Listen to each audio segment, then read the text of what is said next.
ಶುಭೋದಯ, ನಮಸ್ಕಾರ, welcome to Yoyo Kannada. ರಾಜ್ಯ ಕಾಂಗ್ರೆಸ್ನಲ್ಲಿ ಹೈಕಮಾಂಡ್ ಹಾಕಿರೋ ಲಕ್ಷ್ಮಣ ರೇಖೆಯನ್ನ ನಾಯಕರೇ ದಾಟುತ್ತಿದ್ದಾರೆ. ಯಾರು ಬಹಿರಂಗ ಹೇಳಿಕೆ ನೀಡಬೇಡಿ ಅಂತ ಖರ್ಗೆ ಸಾಹೇಬರು ಎಷ್ಟೇ ಬುದ್ಧಿ ಹೇಳಿದ್ರು ಬಣ ರಾಜಕೀಯ ಮಾತ್ರ ಬೂದಿ ಮುಚ್ಚಿದ ಕೆಂಡದಂತೆ ಉರಿಯುತ್ತಿದೆ. ಸಿದ್ದರಾಮಯ್ಯ ಅವರೇ 5 ವರ್ಷ ಸಿಎಂ ಅನ್ನೋ ಯತೇಂದ್ರ ಅವರ ಹೇಳಿಕೆಗೆ ಈಗ ಡಿಕೆಶಿ ಬಣದ ಶಾಸಕ ಗಣಿಗ ರವಿಕುಮಾರ್ ಅತಿ ದೊಡ್ಡ ಬಾಂಬ್ ಸಿಡಿಸಿದ್ದಾರೆ.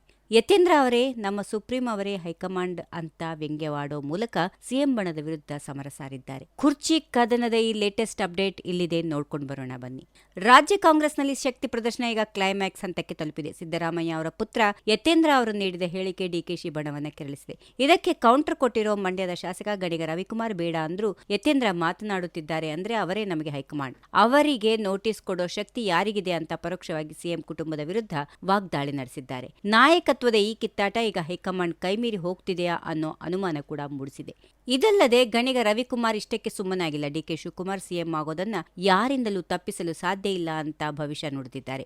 ಡಿಕೆಶಿಗೆ ರಾಜಕೀಯ ತಂತ್ರಗಾರಿಕೆ ಮತ್ತು ಚಾಣಾಕ್ಷತನ ಎರಡೂ ಇದೆ. ಯಾವ ಸಮಯದಲ್ಲಿ ಯಾವ ಪ್ಯಾನ್ ಮೂವ್ ಮಾಡಿದ್ರೆ ಗೇಮ್ ಗೆಲ್ಲಬಹುದು ಅನ್ನೋದು ಅವರಿಗೆ ಚೆನ್ನಾಗಿ ಗೊತ್ತು. ಸದ್ಯಕ್ಕೆ ಅವರು ಸೈಲೆಂಟ್ ಆಗಿ ಕಾಯಿನ್ ಮೂವ್ ಮಾಡ್ತಾ ಇದ್ದಾರೆ. ಆಟ ಈಗಷ್ಟೇ ಶುರುವಾಗಿದೆ ಅಂತ ಹೇಳೋ ಮೂಲಕ ವಿರೋಧಿ ಬಣಕ್ಕೆ ನಡುಕ ಹುಟ್ಟಿಸಿದ್ದಾರೆ. ಇನ್ನು ಇತ್ತ ಎಐಸಿಸಿ ಅಧ್ಯಕ್ಷ ಮಲ್ಲಿಕಾರ್ಜುನ್ ಖರ್ಗೆ ಅವರು ಒಗ್ಗಟ್ಟಾಗಿ ಹೋಗಿ ಅಂತ ಬಸವಣ್ಣನ ವಚನ ಹೇಳಿ ಪಾಠ ಮಾಡಿದ್ರು ರಾಜ್ಯ ನಾಯಕರು ಮಾತ್ರ ಕೇಳೋ ಸ್ಥಿತಿಯಲ್ಲಿ ಇಲ್ಲ. ನಮ್ಮದು ಐರ್ಲೆಂಡ್ ಟೀಮ್ ಅಲ್ಲ, ಬಲಿಷ್ಠ ಭಾರತ ಟೀಮ್ ಅಂತ ಹೇಳಿರೋ ಗಣಿಗ ರವಿಕುಮಾರ್ ಡಿಕೆಶಿ ಸಿಎಂ ಆಗೋ ಆಸೆಗೆ ಅತಿ ಶೀಘ್ರದಲ್ಲೇ ಉತ್ತರ ಸಿಗಲಿದೆ ಅಂತ ಹೇಳಿದ್ದಾರೆ. ಅಂದ್ರೆ ಬಜೆಟ್ ಅಧಿವೇಶನದ ಬೆನ್ನಲ್ಲೇ ಅಧಿಕಾರ ಹಸ್ತಾಂತರದ ಪ್ರಕ್ರಿಯೆ ನಡೆಯುತ್ತಾ ಅನ್ನೋ ಪ್ರಶ್ನೆ ಈಗ ಎಲ್ಲರನ್ನ ಕಾಡ್ತಾ ಇದೆ. ಒಟ್ಟಿನಲ್ಲಿ ಕಾಂಗ್ರೆಸ್ನಲ್ಲಿ ಸಿದ್ದು ಮತ್ತು ಡಿಕೆಶಿ ಬಣಗಳ ನಡುವೆ ನಾ ಕೋಡೆ ನೀ ಬಿಡೆ ಅನ್ನೋ ಹಗ್ಗ ಜಗ್ಗಾಟ ತಾರಕಕ್ಕೇರಿದೆ. ಯತೇಂದ್ರ ಅವರನ್ನ ಹೈಕಮಾಂಡ್ ಅಂತ ಕರೆಯೋ ಮೂಲಕ ಗಣಿಗ ರವಿಕುಮಾರ್ ಅವರು ದೊಡ್ಡ ವಿವಾದವನ್ನೇ ಮೈಮೇಲೆ ಎಳೆದುಕೊಂಡಿದ್ದಾರೆ. ಹೈಕಮಾಂಡ್ ಸೂಚನೆ ಮೀರಿ ಮಾತಾಡ್ತಿರೋ ಈ ನಾಯಕರ ವಿರುದ್ಧ ವರಿಷ್ಠರು ಯಾವ ರೀತಿ ಕ್ರಮ ಕೈಗೊಳ್ಳುತ್ತಾರೆ ಅಥವಾ ರಾಜ್ಯ ರಾಜಕಾರಣದಲ್ಲಿ ದೊಡ್ಡ ರಾಜಕೀಯ ಸ್ಫೋಟ ಸಂಭವಿಸುತ್ತಾ ಅನ್ನೋದನ್ನ